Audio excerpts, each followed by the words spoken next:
Good morning, everybody. Thanks for joining us today. Apologies, if there are any technical weird things. We'll do our best.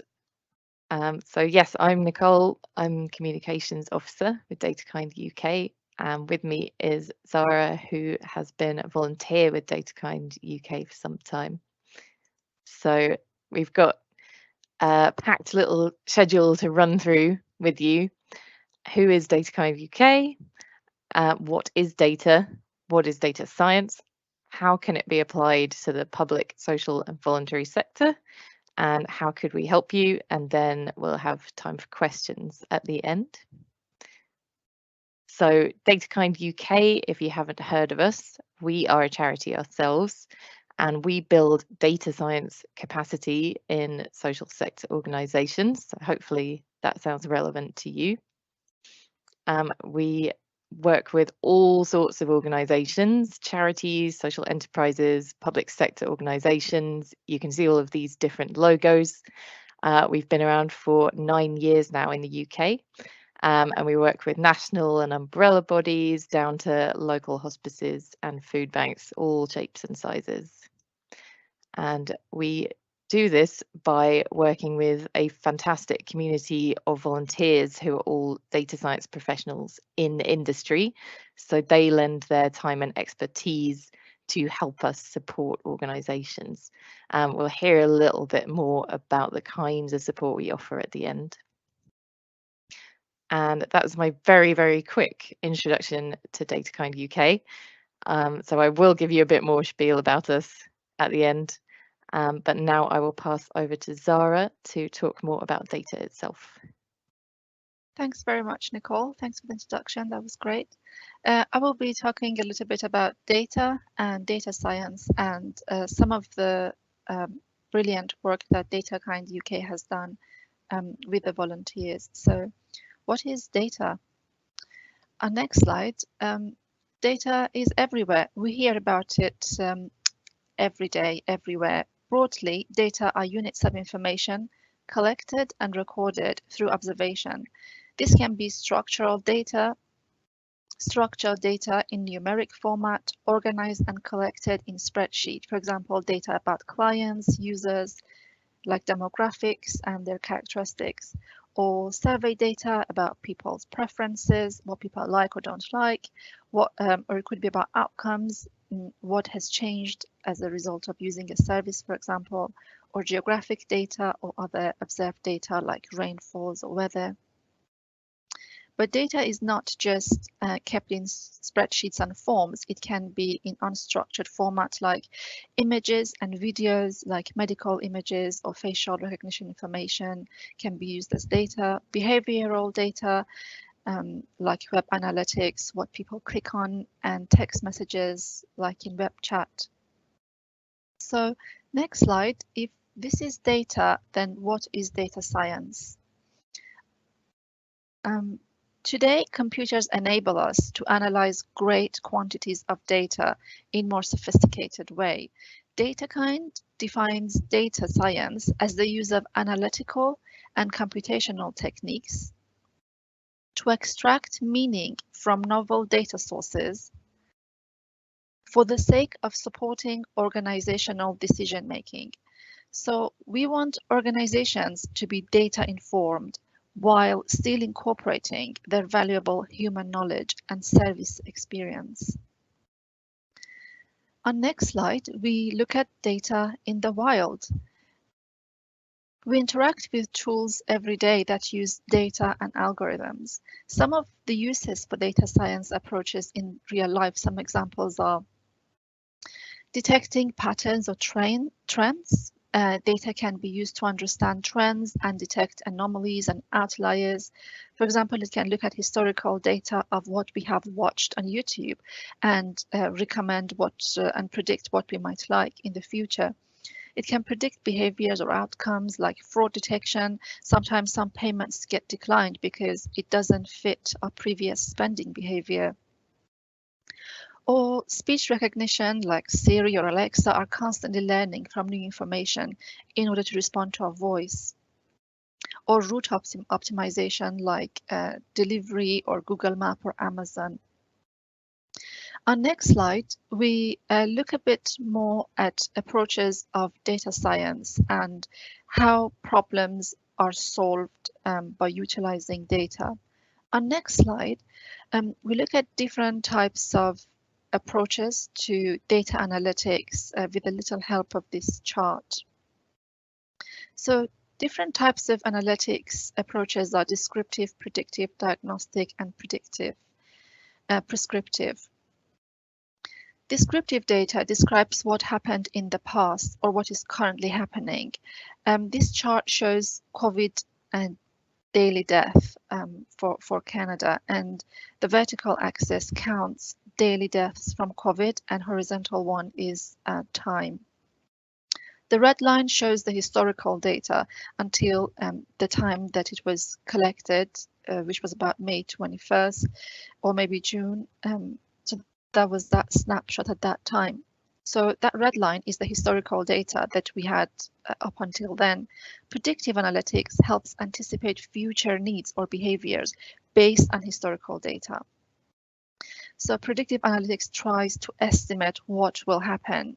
Based on historical patterns, we can predict daily deaths into the future, as shown by the purple dotted line. So predictive analytics allows us to explore different implications and different courses of action. Diagnostic approach is more in depth to look at how many ways and what other factors we can take into account and get involved as possible to minimize death. For example, wearing a mask. As a final approach, an actionable insight of prescriptive would help by suggesting the next step. For example, it would say how much COVID death would fall if 100% of the time people were wearing masks. That's what the green dotted line shows. So on next slide, we can start to talk about how data science can be applied more directly to public, social, and voluntary sector. That would be helpful to us. DataKind has 9 years of experience working with data in the charity sector. We've seen 4 main ways data and data science can be used by charities. So DataKind, as first step, tries to understand the clients. For example, a question can be what proportion of clients are non-native English speakers, or understand needs and demands of the data. For example, what are the areas with highest number of rough sleeping, or evaluate the services. For example, does program A lead to an improvement in school performance or improve operational efficiencies? For example, can prediction be used to inform human decision making, as in the example of COVID death that we just explained? On next slide, we look at can data help us answer this question? Well, data is not the answer to everything. We want organizations to be data informed while still incorporating their valuable human knowledge and service experience. We have found that many of the organizations we work with struggle to define the specific problem they need help with. They may be aware of the different data science techniques out there, understand they have lots of data, but without a clear problem definition, it is difficult to begin anywhere. So we like this 4-part circle approach from Eddie Copeland that help tell us if we can use data science to help us with a specific problem. So it starts on the top left side with specific problem, as in what problem we want to solve. And then it moves to defining the action. What is the action we are trying to achieve? What would we do differently if we have this data analyzed and we have better information? Available data. Do we have data for this? Can we use it ethically? We touch on ethical use of data a bit later. And data product. What would we want? What would we need to see to enable data to do? What would the final product look like? Nicole will share the link to Eddie Copeland approach to collaborative data. Thanks, Nicole. On next slide, I will try to quickly go through one of the successful projects that we did with I did with DataKind. That was great. So this is just one of the many brilliant work done, and it's a project that DataKind ran with SOBUS. It's an infrastructure organization for voluntary and community sector in the London Borough of Hammersmith and Fulham. So in 2018, SOBUS started working on a BAME, which stands for Black, Asian and Minority Ethnic Mental Health Project, with the support of BAME-led organizations and other voluntary and community organizations who were interested in the issue. The work arose out of ongoing concerns about the disproportionate number of BAME people diagnosed with mental health conditions and under the care of mental health services, and that there was a feeling that there was inadequate service provision to these communities. These concerns had been around for decades, both locally and nationally. So BAME, SOBUS came to us, and we, the team did this map for mental health landscapes, and we can see from this map that the larger circles show are in more deprived areas, and it show more mental health hospital admission. So some of the questions that was addressed in the project was there a disproportionate representation of BAME people diagnosed and under the care of mental health services?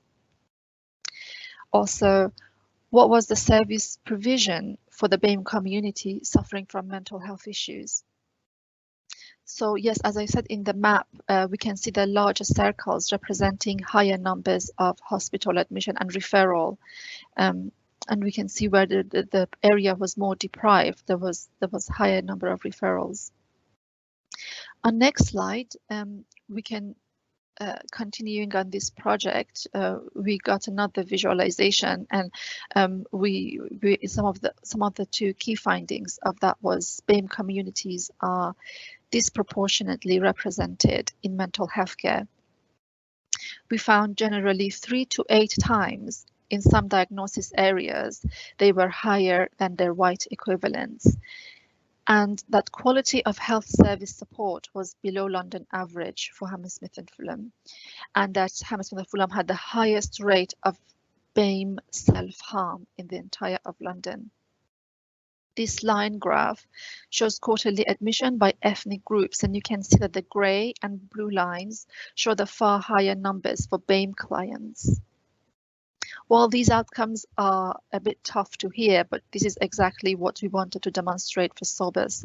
And the early outcome of this was that there was an increased interest in SOBUS long-term mental health work, and mental health commissioners and local authorities started to get involved and engage better with SOBUS. Shad Hebatan, head of organizational development at SOBUS, commented that this data analysis has started opening doors for them, which was really great and successful to hear. On the next slide, so we know that we have data, and we have started using data science, and we have all of these things, and it's amazing and successful, and it's having a positive impact, but there are things that we need to take into account using data. One of them is timing. Data ages really badly. We need to think, when did we collect the data? What data tells us is at that point in time, it's just a snapshot. So working with data is ongoing work, and one needs to keep looking and keep learning. The wait, is the data required? Is data available? Fair representation of the whole population. For example, a survey of 50 people may not be enough to adjust the entire service delivery for hundreds of thousands and millions of people. Assumptions, were there any biases, what assumptions were made, who collected the data, etc. Consequences, what are the positive consequences, and what are the potential unintended consequences that we might want to mitigate? So these approaches don't have to be labor intensive. It's just important to start talking and thinking about it and discussing with expert. These tips that I discussed in this slide are drawn from two frameworks, which we will share in the follow-up to the event.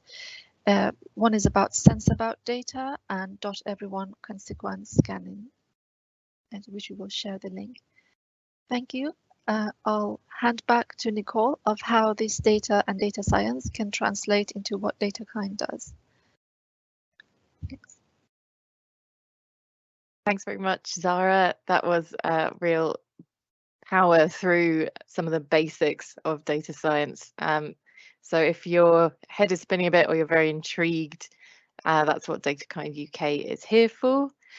And we have a number of programs that we've developed over the years to try and support charities as much as possible to engage with data, not just while working with us, but then in the future having the understanding and the resources and hopefully the confidence to use it in the future. So we run basic data support. This program is kind of in the works at the moment, changing from what it used to be.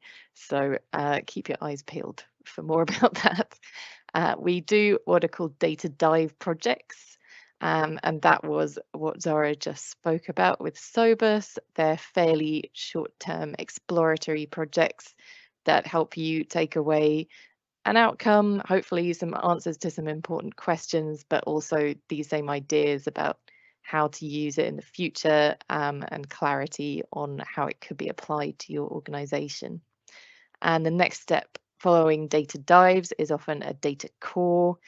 These are much longer term projects that often result in a type of data product where the organization can embed using data science much more in their day-to-day instead of just having some exploratory results. And also when you work with us, we invite you to the Social Data Society, which is a small group of rather technical people supporting one another with their data problems. They have a meetup every few weeks and chat through different subjects and issues together. And finally, we try and carry on this vein of ethical and responsible data use, as Zara went through those kind of key initial talking points there. We try and keep that discussion open, share it with the wider industry. It applies to everyone, as I'm sure you've seen in less favourable media depictions of data use. It really is important for us all. If you do think you'd like to work with us, think about your data science problem. And if you really feel strongly that your data has the answers, you'll also need to devote some staff time and capacity to working with us. As I said, these data dives are about 3 months, but then the commitment is forever, really. We hope that you will go away knowing exactly what data science can do for you in the future. And we're also always here with a listening ear, with some advice and support. So do get in touch. And if you don't think data science is right for you, there is a universe of other low cost or pro bono organizations. We can share some of this list in resources afterwards, hopefully through Click. But if data science isn't quite the right tool, there's plenty of other stuff out there around digital support, pro bono research, technology, economics, all of the things you can see there.